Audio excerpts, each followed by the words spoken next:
Aujourd'hui, le parc du Rénou, encore une fois, c'est une entreprise familiale, privée, donc on n'a aucune subvention. On était obligé de nourrir nos animaux sans avoir aucune entrée d'argent, quelle qu'elle soit. Attends, tu vas partir avec le seau.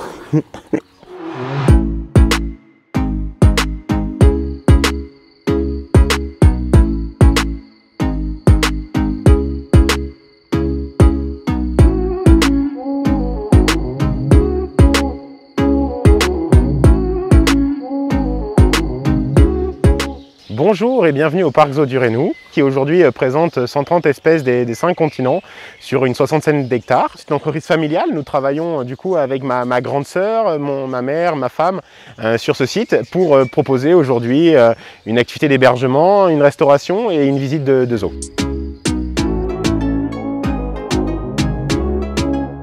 Alors on a eu la chance depuis le 19 mai de pouvoir réaccueillir des visiteurs après cette période de confinement que nous venons vivre depuis un an et demi, qui a généré pas mal de perturbations dans notre vie.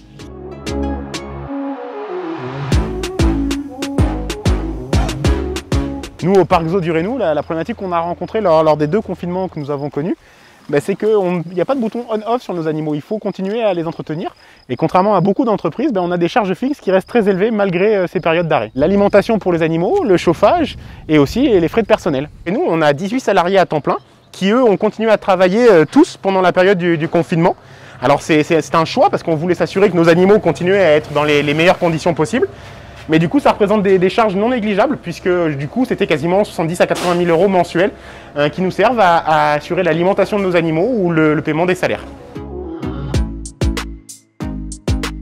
Ça a été pendant le premier confinement la période la plus dure puisqu'en plus on était en sortie d'hiver où généralement on consomme toute notre trésorerie pour tenir pendant les 7 mois d'hiver. Heureusement, l'État en a pris conscience et du coup a débloqué des aides lors du premier confinement qui a été à peu près de 200 000 €. Mais il faut savoir que le parc, c'est à peu près 80 000 € de fonctionnement mensuel. Donc ça ne couvre pas la globalité. C'est le cas de le dire, c'est gros pépère, oui.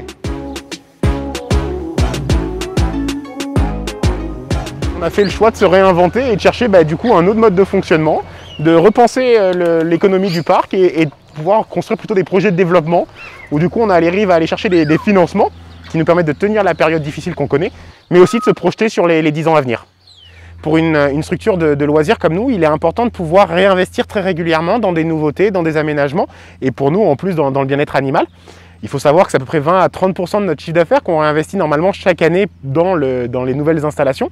On n'a pas pu le faire en 2020 par le manque de visibilité, par le contexte sanitaire, par les manques de finances. Du coup, cette année, on est en train d'essayer de compenser et on a investi quasiment 300 000 € déjà là, depuis le début de l'année 2021 pour arriver à relancer un peu notre dynamisme d'attractivité pour nos visiteurs. Oui, t'as pas envie, ça sent le tapir. Bonjour messieurs, dames.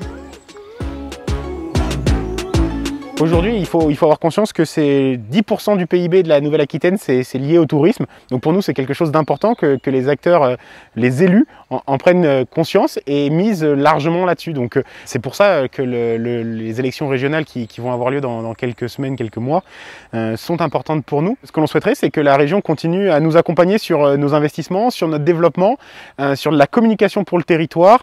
Et sur ces aspects-là, c'est vraiment important que les élus soient mobilisés.